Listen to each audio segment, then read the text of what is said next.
मैं हूं आपके साथ शुभम त्यागी। बिहार में चुनावी ऐलान के बाद एक तरफ तो वहां पर सरकार बनने की कवायद तेज हो गई है, लेकिन जिस दिन चुनावी नतीजे आते उसी दिन अखिलेश यादव ने कह दिया था कि इन चुनावी नतीजों पर हम विश्वास करेंगे नहीं।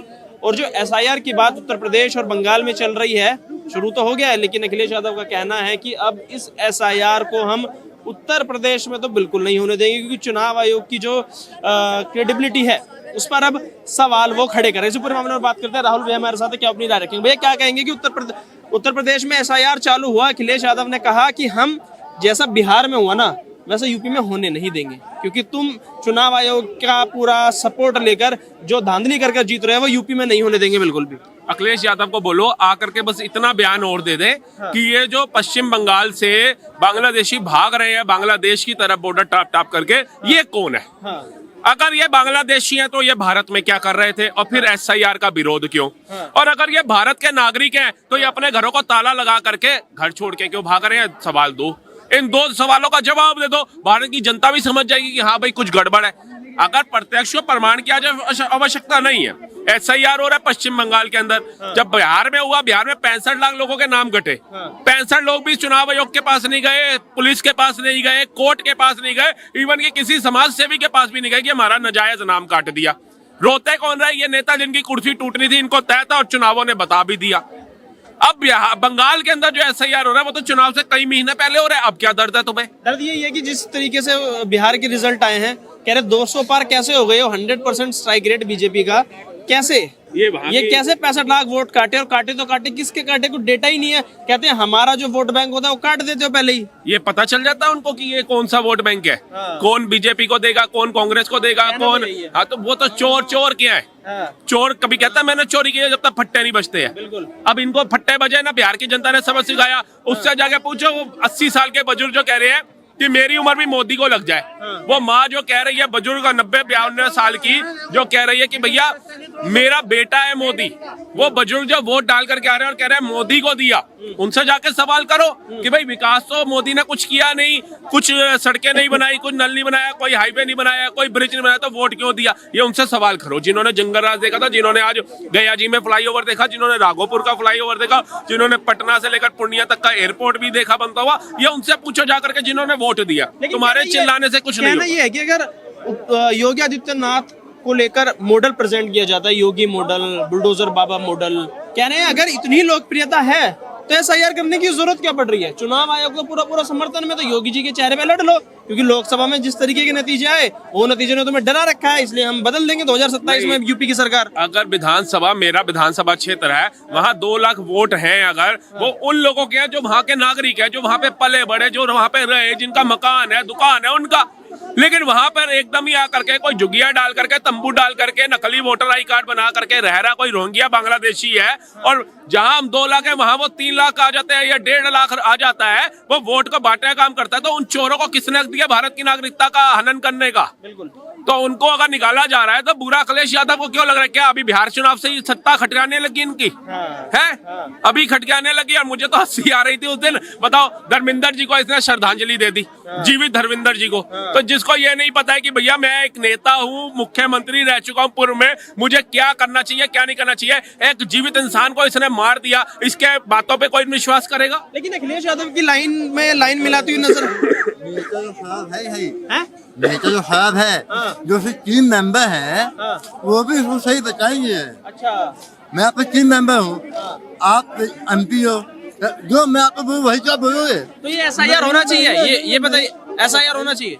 हाँ जी, एसआईआर होना चाहिए, होना चाहिए। अखिलेश यादव कह रहे हैं नहीं होना चाहिए, योगी जी गलत कर रहे हैं। उसके मुंह पर जूता पड़ेगा कभी, जूता पड़े। हाँ सर, होना चाहिए एसआईआर, एकदम होना चाहिए। ये तो बहुत पहले होना चाहिए था, ये तो लेट से हो रही है। ऐसा का मतलब क्या है?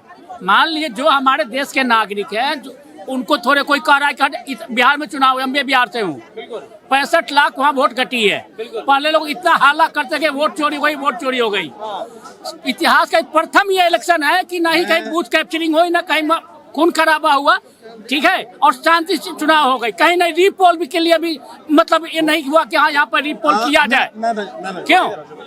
कि जब वोट सही हुआ है तभी तो मतलब इस तरह की आई है। यही सवाल मैं उठाऊंगा कि बंगाल, ममता बनर्जी का भी यही कहना है वो तो कह रही है SIR बना चलबो, SIR ना होने देबो, सब चलबो, हम्बा कम्बा जम्बा जम्बा ना चलबो, ममता दीदी नो चलबो, बाटा की चप्पल बांध करके पैरों में सड़क पे घूमे बुलाना नो चलबो, ये भी भारत की जनता बोल रही है। और तुम इतनी सत्यवादी हरीशचंद हो तो क्यों घबरा रही हो? तुम तो वो चीफ मिनिस्टर भारत को मिली हो जिसका वर्ल्ड रिकॉर्ड में नाम आना चाहिए कि किस एक महिला चीफ मिनिस्टर ने बोला महिलाओं को कि भैया रात को बाहर मत निकलना, नहीं तो सुरक्षा की जिम्मेवार तुम खुद होगी। जहाँ हिंदुओं के घरों का पलायन हो गया, जहाँ संदेश खाली हो गया, जहाँ मेडिकल कॉलेज के अंदर एक बिटिया का बलात्कार हो जाता है, सैकड़ों लोगों द्वारा शोषित करते हैं उनको महीनों तक, ये उस राज्य की मुख्यमंत्री बता रही है SIR नहीं होना चाहिए। तो आप समझ सकते हैं ये वेस्ट बंगाल को बांग्लादेश बनाने का साजिश होता है कि पूरे बांग्लादेशियों को यहाँ बसा लो, फिर भारत के अलग अलग राज्यों में भेजो जैसे भेजा गया है इनके द्वारा। लेकिन जिस तरीके से बिहार में इन्होंने पूरी यात्रा निकाली थी राहुल गांधी ने, है कि वोट चोर गद्दी छोड़, है वोट अधिकार यात्रा 15-15 दिन 20-20 दिन, अखिलेश यादव कह रहे हैं कि भाई साहब तुमने खेला तो किया बिहार में, हम यूपी में होने नहीं देंगे। ऐसी बंगाल का हाल है, बंगाल में तो देख रहे हैं कैसे बॉर्डर की तरफ लोग भाग रहे हैं, तो नंबर ऑफ वोट्स तो कटेंगे, लोगों के फर्जी वोट तो कटेंगे। तो ये क्या है, माहौल खराब नहीं करेंगे सड़कों पर उतर के दोबारा राहुल गांधी? हिम्मत है तो एक बार निकले, योगी बाबा बैठा वहाँ, वो बात कम करते हैं, फट्टे ज्यादा बजाते हैं। और मैं अभी भी बता रहा हूँ, ये तो अपने घरों में बैठ जाएंगे एसी में जा करके, इनके कार्यकर्ता के वो फट्टे बजेंगे, ना वोट देने लायक बचेंगे, ना पोर्ट पे बैठने लायक बचेंगे। इसलिए घर से अपनी जिम्मेवारी पे निकलना, क्योंकि ये नेता किसी के सगे नहीं है। इन्होंने तुम्हारे फट्टे बजवा देने, जो भी हो रहा है संविधान के तहत हो रहा है, लोकतंत्र के तहत हो रहा है। लोकतंत्र की हत्या संविधान की हत्या करके नहीं हो रहा है। और जिस भी एक भी इनोसेंट बंदे का वोट कटेगा ना, तो वो चुनाव आयोग जा सकता है, वो सर्वोच्च न्यायालय जा सकता है, वो पुलिस स्टेशन जा सकता है। और आजकल तो आपके हाथ में ही सारी चीजें हैं, इस पर वीडियो बना के भी डाल सकता है तथ्यों के साथ में, जनता आपका समर्थन करेगी। लेकिन अगर आप इनकी तरह झूठ फैलाओगे, जैसे राहुल गांधी ने 2-2 कॉन्फ्रेंस कर दी, लेकिन सबूत एक नहीं दे पाए, क्योंकि उनको पता था अगर कोर्ट में जाऊंगा तो 7 साल की सजा हो जाएगी, एक्ट लग जाएगा मेरे ऊपर, कोर्ट में वो गए नहीं। लेकिन आप लोगों के फट्टे बजाने के लिए उसने सड़कों में इकट्ठा कर दिया। एंड में रिजल्ट क्या हुआ? सत्य की जीत हुई, असत्य पराजित हुआ। क्योंकि जिन ने भी धर्म के ऊपर घात किया है वो भारत में पनपा नहीं है, ये याद रखना। महाभारत जितनी भी क्षेत्रफल के लिए हुआ था, वो सारी भूमि आज भी इस भारत के अंदर है। तो ये समझ लेना, सनातन का विरोध करने वाला चाहे पार्टी का नेता हो, चाहे कोई दरिंदा हो, चाहे कोई असुर हो, यहाँ बच नहीं सकता है। देख लो, जो कहता था महाकुंभ क्या देगा धत लालू, आज अपने घर के अंदर ही बेजान पड़ा हुआ है। लड़की कल रोती हुई निकली उसके घर से, ठीक है, जिस लड़की ने किडनी दे दी, जिस लड़की ने उसकी सेवा करी, जिस लड़की ने उसका साथ दिया, आज वो रोती हुई निकली। जिसके घर में खुद महिला सेफ नहीं है और उसकी खुद की बेटी सेफ नहीं है, वो पूरे बिहार को सेव करते हैं। ये तो बिहार के लोगों का शुक्रिया जो समय रहते सचेत रहे और इनकी बातों में नहीं आए और फुल बहुमत से भाजपा को जीत दी। सबसे बड़ी बात तो ये है कि जब तक परिवारवाद था यूपी और बिहार में, तब तक दिक्कत चल रही थी। अब परिवारवाद खत्म, अब आ गए योगी महाराज, तो इनकी सबसे बड़ी दिक्कत ये है योगी महाराज कैसे आगे बढ़ेंगे। भैया वो जनता से आगे बढ़ रहे हैं, जो दिख रहा है वो सामने दिख रहा है, सबको दिख रहा है। जिन्होंने अपनी बहन को वो चाहते हैं मुख्यमंत्री हो, अपनी बहन को सपोर्ट करके वो कहां से कहां बैठाते, आज भी बहन कैसे गुजारा कर रही है, सबको आंख दिख रहा है। और यहाँ बच्चे के बच्चा पूरा खानदान जो है नेता बन गया है, और एक अभिनेता बन गया है, कोई डॉक्टर बन गया, कोई इंजीनियर बन गया। तो ये परिवारवाद खत्म हो चुका है, और मैं यही चाहूंगा कि परिवारवाद खत्म ही रहना है, वो बेहतर है। मैं तो कहता हूँ योगी महाराज को जिस दिन प्रधानमंत्री बना दिया, उस दिन महाराज ये गद्दियां और ये देश अगर बदलना जाए तो कहना, और ये ब्राह्मण अगर ना हो, जिस हिसाब से चल रहा है ना, अगर ये ब्राह्मण ना हो तो सब कुछ खत्म हो जाए, देश भी खत्म हो जाए, और एक दिन ये गजबा हिंद बन जाए। वे क्या कहेंगे कि जैसे बंगाल में बॉर्डर की तरफ सब कूच करते हुए नजर आ रहे हैं, वहां शुरू हो गया है SIR की प्रक्रिया। उत्तर प्रदेश में लगातार उनका आरोप यही लगता रहा बार बार कि तुम धांधली कर लेते हो।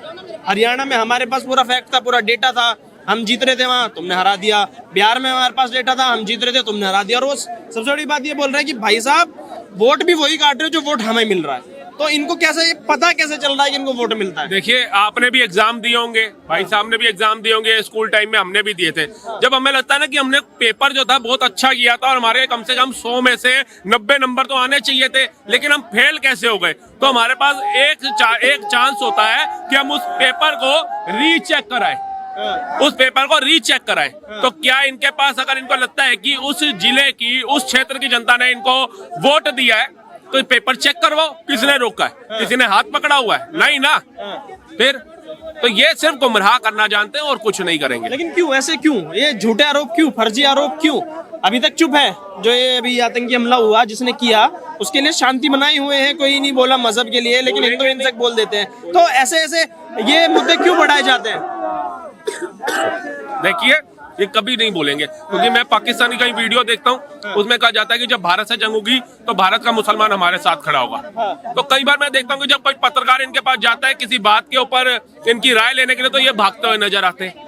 अरे खुल के आतंकवादियों का विरोध करो, ये मत देखो वो छोड़ दो, चलो जो होनी थी वो तो हो गई, कि अगर वो उस धर्म से निकल के आए तो आए ना, उनका विरोध तो करो भैया। हम ऐसे नहीं है, हम इनका खुल का फांसी की मांग करते हैं। कितने लोग सड़कों पे पोस्टर लेकर के उतरे, फिर कहते हैं भैया शक क्यों किया जाता है हमारे ऊपर, शक क्यों किया जाता है। जब तुम खुले में इनका समर्थन करते हो, शक के दायरे में आ रहे हो, तो हम अलग है क्या?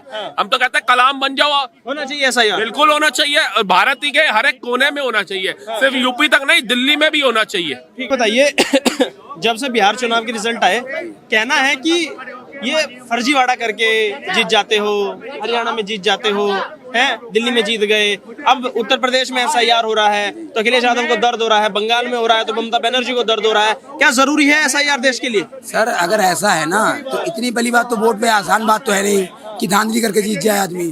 तो आप साबित करो, कोर्ट आपके लिए है, आपके लिए कोर्ट है, न्याय है भैया, सब कुछ है, सारे संविधान है, तो आप आओ ना। आप आ तो सकते नहीं, मौखिक आप जो कह सकते हो वो कह दो, लिखित में तो आओ कम से कम, आप लिखित पे आ जाओ, आप साबित करके दिखा दो। योगी जी जीत जाएंगे 27 में? जाहिर सी बात है, वो तो जीतना तय है, उनमें कोई रोक नहीं सकता, उनको कोई रोक नहीं सकता।